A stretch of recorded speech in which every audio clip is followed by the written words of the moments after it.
저는 구약 성경 특히 창세기를 처음에 읽었을 때 야곱이 굉장히 특이했어요. 여러분은 어떤 사람이 제일 특이하다는 생각이 드셨을까요? 저는 야곱이 정말 특이했어요. 제가 특이했다라고 말할 때 여러분 제 표정 보이시죠? 너무 흐뭇해하는 표정. 그 특이하다라는 그 말 뜻 안에 제가 제 생각에 야곱이 시시했다라는 그런 뉘앙스가 그런 의미가 그 속에 들어있어요. 시시했다라는 말 뜻이 또 뭐냐? 아, 이 사람이 하나님께 인정받았을 정도면 나도 할 수 있겠다 그런 생각이 든 거예요. 여러분 너무 잘난 사람 보면 따라할 엄두가 안 나죠. 그런데 우리는 엄청 잘난 사람도 그 사람이 실수를 하는 그런 모습을 볼 때 쾌감을 느끼는 어떤 거 있어요. 어, 그 사람이 너무 모든 것을 다 잘하기만 하면 좀 친근감이 들지 않거든요. 근데 그 사람이 어떤 것은 잘하지만 어떤 부분에 있어서는 좀 덜 떨어져 보이고 못나 보이고 내가 봐도 아유 저건 저 사람이 왜 저래 이런 생각이 들 때 갑자기 그 사람에 대해서 마음이 열릴 때가 있거든요. 제가 구약성경 특히 창세기에서 야곱의 부분을 읽으면서 그런 생각을 했던 것 같아요. 야곱은 믿음의 사람이고 너무너무 하나님께 사랑받은 사람이었는데 그러니까 그렇게 긴 창세기의 긴 장을 통해 가지고 야곱의 이야기가 장황하게 나오죠. 그런데 제가 봤을 때 야곱은 일단 착하지 않아요. 착하지 않고 그렇게 똑똑한 것 같지도 않고 무슨 전쟁에서 승리를 한 것도 아니고 적당히 이기적이고 좀 그런 면들이 많이 있었어요. 그래서 제가 야곱이 만만했던 것 같아요. 저는 이게 초등학교, 중학교, 고등학교 다닐 때 너무 위인들의 이야기를 많이 봤던 것 같아요. 그 뭐 세상에 어떤 족적을 남긴 위인들의 이야기를 보면 너무 숭고하죠. 너무 지혜롭고 너무 똑똑하고 너무나 탁월해요. 그래서 아주 더 어렸을 땐 나도 저렇게 살아야지 이런 생각을 했지만 점점 이제 저도 머리가 커지고 중학생, 고등학생이 되면서는 왜 마음이 멀어지는 거 있잖아요. 너무 공부 잘하는 친구 보면 그 친구만큼 잘할 엄두가 나지 않죠.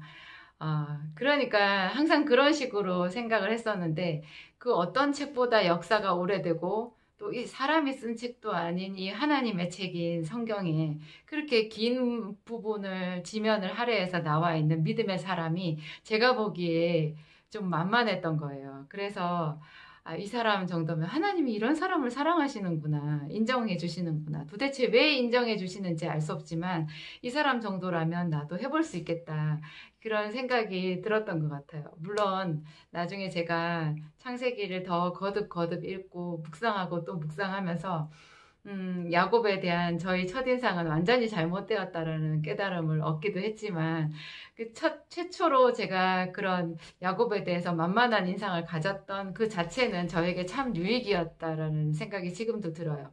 왜냐하면 나도 해볼 수 있겠구나. 나도 하나님께 사랑을 받고 하나님과 동행하는 어떤 그런 삶을 살아갈 수 있을지도 모르겠다. 이 사람 정도면 이런 자신감을 가질 수 있게 해줬으니까. 일단 야곱은 제가 아까 말씀드린 대로 착하지 않아요. 그 형에게 자기 어떤 것을 양보하지 않고 오히려 그 형을 속여가지고서라도 자기가 원했던 장자의 명분을 얻고자 한 거잖아요. 그리고 그 뒤에도 이렇게 살아가는 모습을 보면 좀 우둔하기도 해요. 그러니까 외삼촌 라반의 집에 가서 그 자기가 좋아하는 사촌 여동생인 라헬을 자기 아내로 얻기 위해서 그 이상한 계약을 하잖아요. 7년이나 단숨에 자기가 먼저 제안을 하거든요. 내가 7년을 외삼촌을 위해서 봉사할 테니까 외삼촌의 딸 라헬을 나에게 아내로 주세요. 이렇게 말해요. 그게 이제 지참금 대신에 자기 몸으로 떼우겠다라는 그런 뜻인데 그래도 7년은 너무 길죠. 그 뒤에 또 외삼촌 라반이 야곱을 속여가지고 그 야곱이 좋아하지도 않았던 그 라헬의 언니, 그러니까 외삼촌의 큰 딸을 속여가지고 아내로 먼저 주잖아요. 신방에, 첫날 밤 신방에다 넣어버려요. 야곱이 다음날 일어나 보니까 자기가 원했던 라헬이 아니라 자기가 전혀 사랑하지 않았던 그 언니 레아가 자기 아내가 되었다라는 사실을 알게 되고 황망케 할 때 그 라반이 오히려 또 더 큰 소리 치면서 7년을 네가 더 봉사하면 내가 이 작은 딸도 너에게 주겠다 이렇게 말하잖아요. 그래서 7일 뒤에 먼저 라헬을 아내로 준 다음에 무려 7년 동안 다시 무료 봉사를 시키거든요. 그래서 14년이나 우리가 잘 알잖아요. 14년이나 그게 좀 외삼촌 라반에게 그렇게 돈 한 푼 받지 못하고 물론 자기 아내는 얻었지만 너무나 불합리하게 불공정하게 긴 시간을 무료 봉사를 했다라는 것 절대 야곱이 똑똑한 사람으로 보이지 않거든요. 그 뒤에 또 그 외삼촌하고 임금 협상을 하는 부분에 있어서도 좀 그렇고 하여튼 그 사람은 이제 나중에 가나안 땅에 돌아가서도 하는 행동을 보면은 그렇게 명석하고 똑똑하고 막 이러지를 않아요. 그런데 어떻게 하나님이 야곱을 사랑하시나. 제가 첫 번째로 야곱의 어떤 진면목, 제 눈에는 도저히 볼 수 없었던 그런 하나님께서 야곱을 사랑할 수밖에 없었던 진면목, 제가 첫 번째로 발견했던 것이 있었는데, 제가 다음 시간 계속해서 그 야곱의 진면목 또 다른 것들을 하나씩 주제로 삼아서 여러분들에게 전해보려고 하거든요.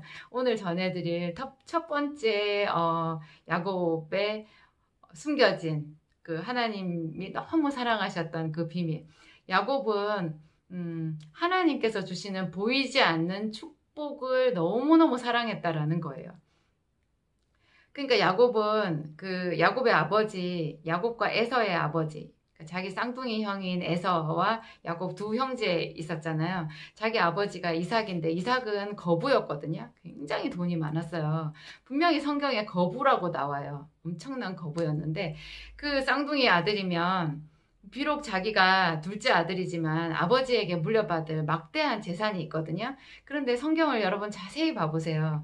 야곱은 자기 아버지 그 엄청난 거부인데도 자기 아버지가 현재 가지고 있는 그 재산에 전혀 관심이 없어요. 그것이 하나님께서 야곱을 사랑할 수밖에 없는 이유였던 것 같아요. 야곱은 오로지 장자의 명분이 필요했어요. 근데 우리가 생각할 때 장자의 명분이라고 하면 그 장자의 명분 안에 아버지의 재산이 들어있거든요.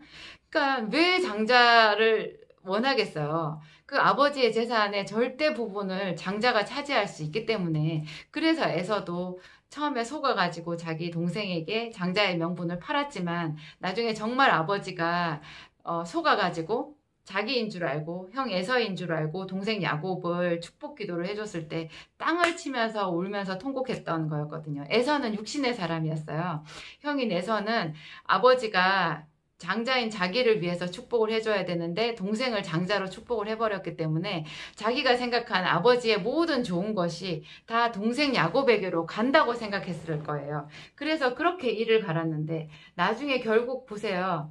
그 20년 동안 야곱은 집을 떠나 있었고 그래서 20년 뒤에 이제 그 자기 고향으로 다시 돌아오잖아요. 그때 이미 에서는 자기 집에서 고향 집에서 아버지의 모든 재산을 다 물려받은 뒤예요. 전혀 야곱이 아버지의 양떼나 소떼나 이런 것을 물려받았다는 이야기가 없어요. 야곱이나 에서나 그 아버지 이삭이나 전부 다 유목민이었기 때문에 그들에게 재산은 땅이 아니라 그 짐승이었거든요. 그런 모든 것을 다 에서가 물려받은 거예요. 그런데 야곱은 거기에 하나도 신경을 쓰지 않아요. 야곱은 형이 자기를 그 장자의 명분을 속여가지고 빼앗았다라는 그것 때문에 자기를 죽이려고 할 때도 형에게 가서 그걸 물으자고 말하지 않아요. 그래 알았어. 내가 형을 속여서 미안해. 이 장자의 명분 그냥 형이 해. 이렇게 말할 수 있죠. 근데 야곱은 절대로 그렇게 말하지 않아요. 야곱이 생각하는 그러면 장자의 명분이라는 것은 어떤 것이었을까요? 아버지의 재산도 아닌 장자의 명분이라는 것. 그것은 바로 제사장적 직분을 말하는 거예요. 아브라함부터 이삭, 야곱 이렇게 내려오잖아요. 그러니까 아브라함은 구약의 교회라고 보면 돼요. 그러니까 아브라함의 가정이 구약에서 교회거든요. 최초의 교회거든요. 그 교회의 수장인 거예요. 아브라함은. 그러니까 교회에 기름 부음 받은 그 머리라고 보면 되죠. 오늘날 교회의 머리는 물론 예수님이시지만 그 구약에는 그 가정이 교회였고 그 가정의 가장이 하나님의 사자같이 그 축복권을 가지고 있었던 거예요. 야곱이 원했던 것은 그 하나님께로부터 내려오는 그런 장자의 명분, 하나님께로부터 인정받는 하나님의 유업을 받는 그런 영적인 축복을 말했던 거예요. 이 야곱은 그것을 얼마나 사랑했든지 자기의 생명을 걸고서도 그것을 지키기 원했고, 그리고 아버지의 모든 재산을 다 내려놓고 하나도 탐내지 않을 만큼 하나님께로부터 오는 축복을 사모했던 거예요.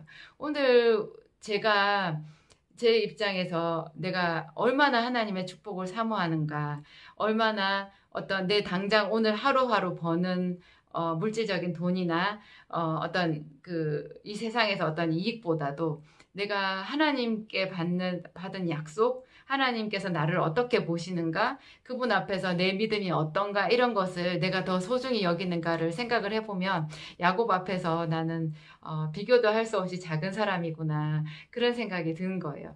그런데 야곱의 일생이 그 최초의 장자의 명분을 사모했던 그 최초의 믿음, 그것을 그대로 유지하거든요.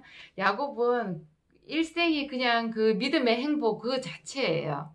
그냥 겉으로 보면은 어리숙한 것 같고 좀 실수한 것도 많고 말도 이상하게 할 때도 있고 그런 식으로 되어 있지만, 이제 제가 다음 시간 하나하나 그런 것을 한번 여러분과 같이 짚어볼 텐데, 여러분들도 한번 생각해 보세요. 야곱이 하나님에게 이스라엘이라는 믿음의 이름, 이스라엘이라는 것은 하나님과 겨루어 이겼다라는 그런 뜻이 있다고 하죠. 야곱이 나중에 야복강가에서 하나님의 사자와 겨루어 이겨가지고, 그때 하나님의 사자로부터 너를 다시는 야곱이라 하지 않고 이스라엘이라 하리라, 그런 축복을 받아요. 그 이스라엘이라는 이름을 하나님과 겨루어서 이겼다, 그렇게 놀라운 칭호를 받을 수 있을 만큼 이 야곱이 대단한 믿음을 가졌다라는 것, 그것을 성경에서 우리가 찾아내고, 그 찾아낸 것을 우리 삶에 한번 적용시켜 볼 때 우리도 정말 하나님 앞에 어떤 칭찬받는 그런 믿음의 사람이 될 수 있을 것이다, 제가 그런 생각이 들었습니다. 여러분, 그 다음 시간에 제가 어떤 이야기를 할지 기대해 주세요. 감사드립니다.